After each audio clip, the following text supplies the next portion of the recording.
My wife and her family locked me out of our house during a dinner party. Guests watched as she yelled, "You don't belong with people who matter." I walked off in silence. 2 days later, my former boss called me with an unbelievable offer. We met almost 6 years ago. I was working logistics for a textile company in Charlotte, living a quiet but decent life. I was in my late 30s, had already been through one failed engagement, and spent most weekends doing DIY projects or helping my neighbor rebuild old motorcycles. Serafina worked in luxury marketing, very polished family. She walked into my life like someone from a different movie altogether. She was magnetic in that upper-class Southern kind of way. Expensive perfume, practiced grace, the kind of woman who seemed to already know the ending of the conversation before you even began. I always admired that, even if I didn't always understand her world. Her family was Charleston elite. Her father, Harrison Blythe, was a retired real estate tycoon with white hair slicked back like a Kennedy. Her mother, Portia, was everything you imagine when you think of old Southern money, draped in pearls, sipping mint juleps, and making you feel like your shoes were too loud. I tried. God knows I tried.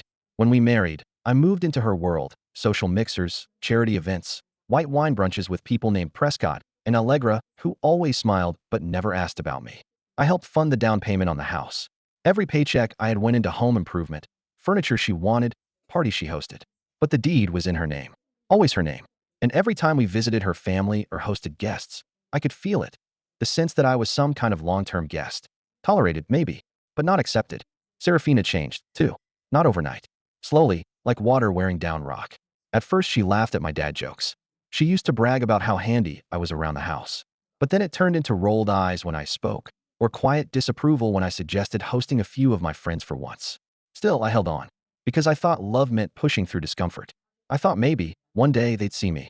Then came the night of the dinner party. Portia was turning 60, and of course the celebration had to be grand. A backyard dinner under chandeliers hanging from rented tents, custom floral arrangements flown in from Atlanta, a private chef. The whole backyard was transformed into something out of a magazine. I was the one who hauled tables, picked up the catered desserts, and fixed the flickering lights on the patio. Serafina barely looked at me. Around 7 p.m., guests began to arrive. Polished, glossy people in linen suits and silk gowns. I greeted a few of them. Most didn't seem to recognize me. I wasn't introduced to anyone. I noticed that. I stayed on the fringes, filled drinks, made sure the servers had everything they needed, and checked on the outdoor heaters. I wasn't trying to take center stage, I never did. But I was trying to feel present in a home I had built half of, with a woman I gave everything to. At one point, I approached Serafina as she stood with a group near the bar. "Do we have extra champagne in the kitchen?" One of the guests asked. She turned to me, her face sharp, her voice loud. "Why don't you just go inside, Clark? Honestly, you're making things weird." I blinked. I was please, just go inside. You're not helping. This isn't your crowd. I stared at her, and she stared back like I was a server who hadn't done his job. I turned and walked toward the French doors. Locked. Tried the side door. Also locked. I walked around to the front door, locked too. That's when I heard her voice, loud enough for half the guests to hear. "You don't belong with people who matter." There was a pause, an ugly, stinging silence. I saw some heads turn, awkward looks exchanged, a few gasps. And I just stood there. No yelling, no tears, just silence. Then I turned and walked down the driveway, past the row of black Escalades and imported sports cars, past the manicured hedges I trimmed every other Sunday. I didn't stop walking until I reached the main road. Then I called a cab. I checked into a cheap motel near the I-26 off-ramp. The room smelled like cigarette smoke, the carpet was stained, and the AC rattled. But for the first time in months, I felt still. I turned off my phone and stared at the ceiling. The next morning, I didn't go home. I didn't go anywhere, actually. I sat at the Waffle House down the road, drinking lukewarm coffee and replaying every moment from the night before. I wasn't even angry. I was empty. And then, on the third day, my phone buzzed. A number I hadn't seen in years. "Clark?" "It's Amelia Ridgway." She was my former colleague from Harper Textiles. I hadn't spoken to her since the company downsized. "I don't know if this is a weird time," she said, "but I wanted to talk to you about a role. We're opening a new logistics division down in Savannah. I want you to run it." I thought I misheard her. "It's a big job. Full autonomy. Salary, equity, relocation covered. I've been following your work for years, Clark. And someone mentioned what happened. I figured now might be the right time to reach out." I said yes without blinking. I didn't go back home that week. I didn't even drive past the house. I left everything, clothes, tools, even a pair of cufflinks my father had given me. I let Serafina reach out through texts at first, then voicemails. They all had the same polished coldness, like she was speaking through a publicist instead of to her husband. "Clark, I think you're overreacting." It was a tense evening. Emotions were high. Another one. You walked out in front of everyone. That's not a good look for either of us. And then finally, if you're going to ghost me, I'll assume you're abandoning the property and our assets. I'll talk to my lawyer. I didn't respond. Instead, I called my own. Her name was Janine Trevors. I remembered her from back when I helped the textile company relocate. She was smart, calm, and didn't waste time. After I explained everything, she was quiet for a few seconds and then said, "So let me get this straight. You funded half the down payment. You contributed to the mortgage, paid for renovations, and the house is in her name." "Yes," I said, feeling the shame rise in my throat. "We'll start by putting a freeze on the joint assets. And I'll send a demand for property division. You may not be on the deed, but we'll make a case for financial contribution." I didn't care about the house, but I did care about being erased. Over the next few weeks, I moved into a short-term rental apartment in Savannah provided by Amelia's company. It wasn't fancy, plain carpet, a wobbly kitchen table, and a view of a parking lot, but I felt a strange sense of ownership over the silence. No heels clacking down the hallway. No subtle eye rolls when I spoke. I threw myself into work. My new role was demanding. The company had just leased a warehouse outside of Port Wentworth and needed the entire logistics infrastructure built from scratch. I spent my days walking concrete floors with contractors, hiring drivers, building relationships with suppliers. For the first time in years, I felt useful. I didn't tell many people what had happened, just that the marriage ended abruptly and I was starting fresh. People respected that. Amelia never pried.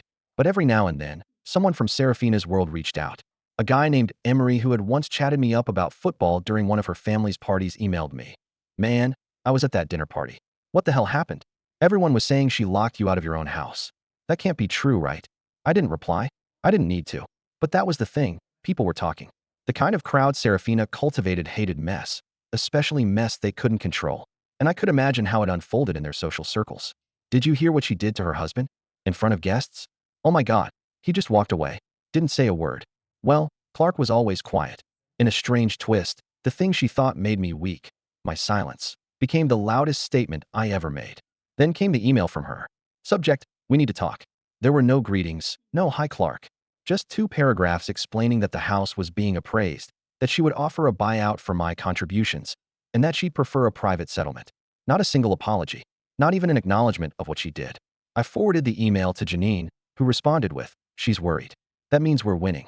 Meanwhile, I kept building something new. Every Friday, I took a walk down to River Street and sat by the water with a notebook.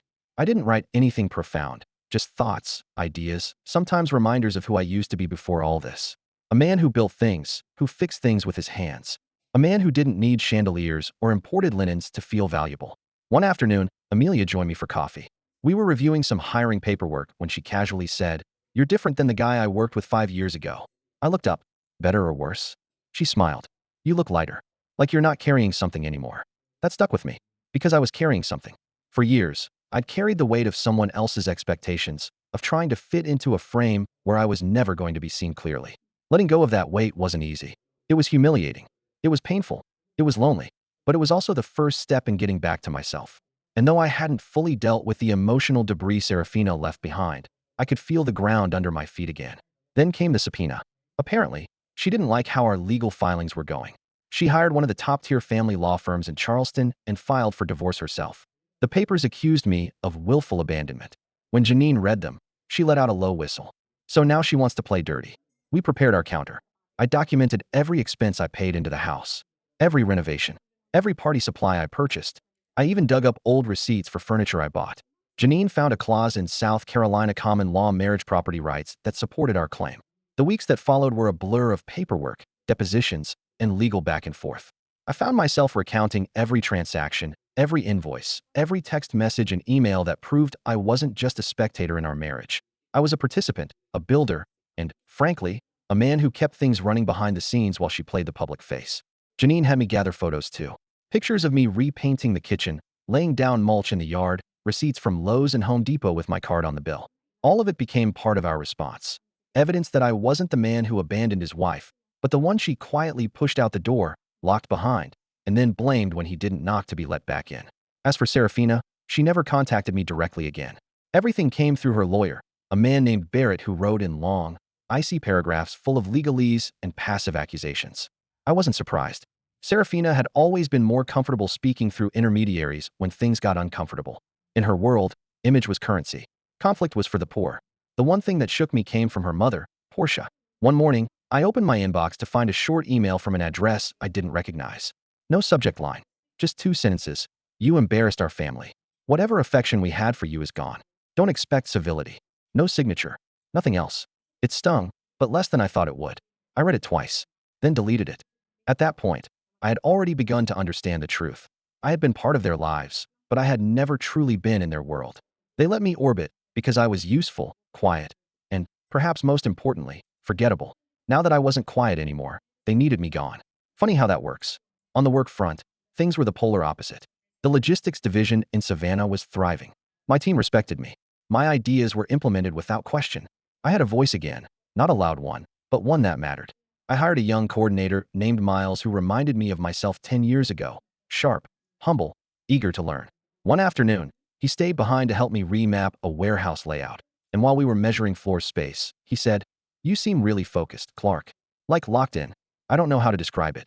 I paused for a second, then said, "I guess when you lose everything, you realize what's actually worth holding on to." He nodded, didn't ask anything else.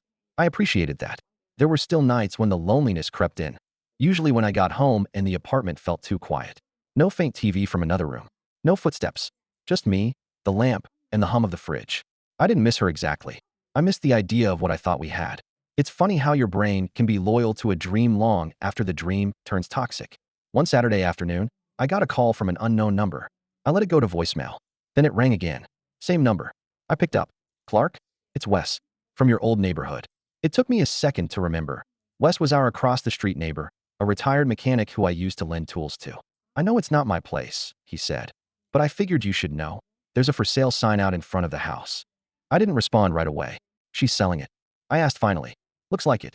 Been on the lawn since yesterday. Fancy realty company, of course. And sorry to say, they've had 3 showings already." I thanked him and hung up. For a while, I just sat there, staring at my coffee table. That house. I had poured years of labor into it. Late nights fixing the porch railing. Saturdays spent repainting the upstairs. The backyard where I planted hydrangeas because Serafina liked them, even though they kept dying in the Charleston heat. And now she was wiping it all away like chalk from a board. Part of me wanted to drive over there, just to see it one last time. But I didn't. Instead, I printed out a copy of the property listing, folded it, and slid it into a drawer. Let her sell it. Let her decorate it for the next buyer, cover up the work I did. Paint over the marks in the kitchen where I installed the new cabinets. Replace the bathroom tiles I laid with my own hands. None of it mattered anymore. That house didn't belong to me. Maybe it never did. The divorce process dragged on, as these things do.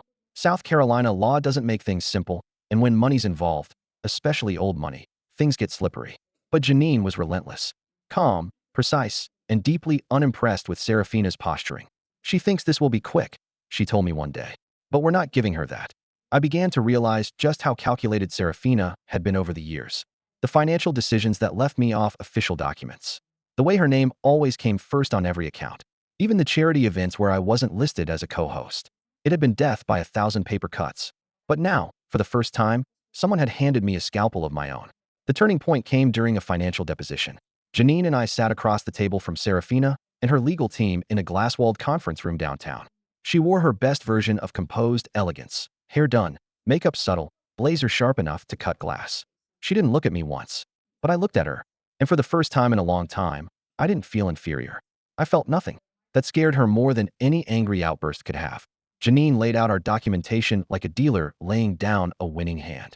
"You'll see here," she said, tapping one folder. "Proof of Mr. Dempsey's financial contributions over the course of 5 years, including transactions made from his separate savings account, predating the marriage, that directly benefited marital property." Barrett, her lawyer, shifted uncomfortably. Serafina's expression didn't change, but I saw it in her shoulders. The tiniest flinch. A tick she got when she realized she'd miscalculated. And me? I just sat there. Quiet. Present. Whole. I won't say it was easy. None of this was. But something had shifted.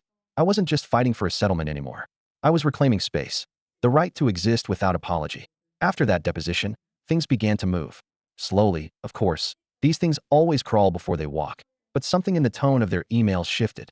Serafina's lawyer, who had once sent messages laced with subtle superiority, was now more clipped. Formal. Careful. Janine picked up on it immediately. "They're posturing for a settlement," she said, sipping her coffee without looking up from her screen. "She doesn't want this to go to trial. She's trying to save face now." It was strange. Getting to a place where the woman I once loved was now just a case number, a subject line, a counterparty in negotiations. I didn't feel triumphant, just tired, like someone who'd walked out of a long, loud party into an empty street at night and finally heard silence. Still, part of me kept wondering, how had I let it get this far? I remembered back to our third anniversary. She'd booked a weekend at the sanctuary on Kiowa Island, the kind of place where the rugs cost more than my old car. I'd brought her a small gift, a bracelet I found from a local artisan. It wasn't flashy, but it was thoughtful. She opened it, gave me that closed-lip smile, and said, "It's sweet." Then moved on to talk about her friend's new Range Rover. I think that was the moment I started learning how to be invisible in my own relationship, quietly tucking pieces of myself away so I wouldn't be inconvenient. And now here I was, piecing those parts back together like fragments of a mirror. The work at the Savannah facility kept me grounded. It had structure, order, and results I could actually see. Deliveries showed up on time. Shelves were filled. People respected my decisions. One afternoon, I was in the break room when Amelia walked in holding 2 cups of coffee. "I figured you could use one." "You've been in that office all day," she said, setting one down on the table across from me. "Thanks. It's been a week." She nodded. "I heard from HR. You're getting glowing feedback. We're going to move forward with the quarterly bonus pool next month." I gave a tired smile. "Appreciate that." She sat, leaned back, and after a pause, said, "You doing okay otherwise?" I hesitated. "Better than I expected. Worse than I admit." She nodded again, slowly. "Divorce is a kind of death, Clark. Even when it's necessary, it still leaves you mourning the person you were in that relationship." That stuck with me. For days after, actually. Because she was right. I was mourning. Not just the marriage, but the version of me that had tolerated things for so long. The version that shrank to make room for someone else's spotlight. A month later, a friend of mine from Harper Textiles, Lena, reached out. She and I had worked on warehouse operations years back, and she'd always been someone I could trust. She was passing through Savannah and asked to meet for lunch. We sat in a quiet cafe by Forsyth Park, catching up on work gossip and the latest changes in the industry. Then she leaned in and said, "I ran into one of your ex's friends. She told me Serafina's trying to get back into high society events, but people are keeping their distance." I raised an eyebrow. "Why?" "Well, apparently someone posted about the dinner party. The one where she locked you out." I blinked. "Posted where?" "A lifestyle blog. Charleston Insider or something. You weren't named directly, but it's obvious. People talk." I sat back, digesting that. Serafina had always prided herself on being above as seen Dow. She curated her life like a magazine spread. And now that image had cracked. It didn't feel like revenge. It felt like truth catching up. A few days later, I was walking through the warehouse when Miles, my coordinator, waved me over. "Hey, there's someone asking for you at the front. Says her name's Elise." I didn't know an Elise. Curious, I walked toward reception, and there she was. Tall, early 40s, professionally dressed, but not in a flashy way. She had the kind of calm presence that felt out of place in a warehouse. She introduced herself. "Elise Blythe. I'm Serafina's cousin." My stomach tensed, but I kept my face neutral. "She doesn't know I'm here." Elise continued quickly. "We were close growing up, but I've kept my distance these last few years." "Why are you here now?" I asked. She exhaled. "Because I wanted to say you didn't deserve what happened. And because not everyone in the family agreed with how Serafina treated you." I didn't know what to say. She reached into her bag and pulled out a manila envelope. "These are some photos.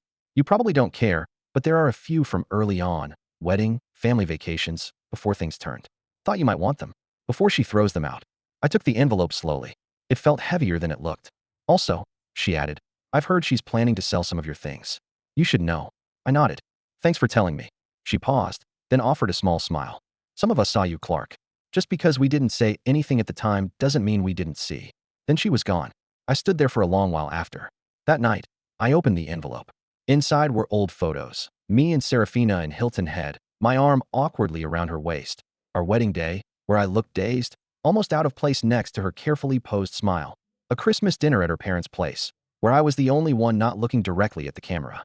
Each photo felt like a time capsule of who I used to be. A man who thought being needed was the same as being loved. I tucked the envelope into a drawer and sat with the silence. I wasn't angry anymore, but I wasn't healed either. That would take more time, and I was finally okay with that. Weeks turned into months. The legal proceedings trudged forward with slow inevitability. Each court filing, each letter from Serafina's legal team felt less threatening now and more like background noise, something to be handled, but no longer a source of anxiety. Janine worked like a quiet storm. Precise, relentless.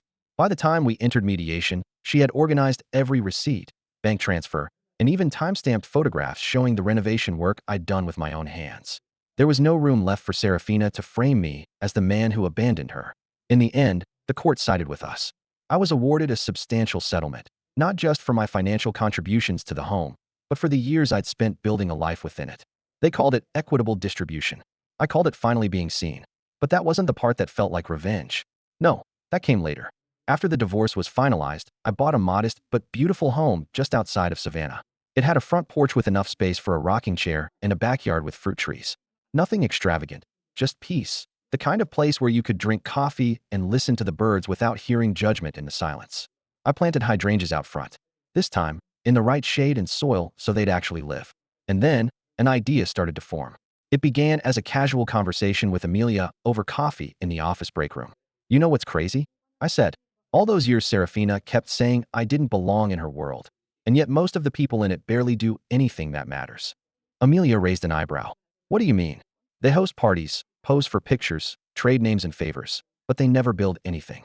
They don't create, they just curate. Sounds like you've got a project in mind. I did.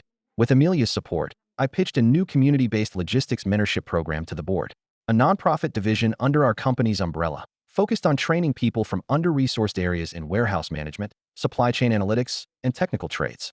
It wasn't flashy. It wasn't Instagrammable, but it mattered. Within 6 months, we were running the first cohort. I personally mentored 5 men and women who had never been given a real shot. I taught them everything I knew: how to read shipment schedules, negotiate contracts, manage floor teams. Real SKLLS. Real confidence. Word spread.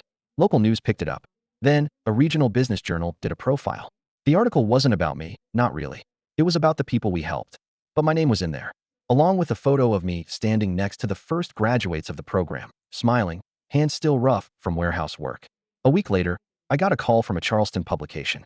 They wanted to do a follow-up, this time focused on my journey. I declined, but I knew Serafina would see it.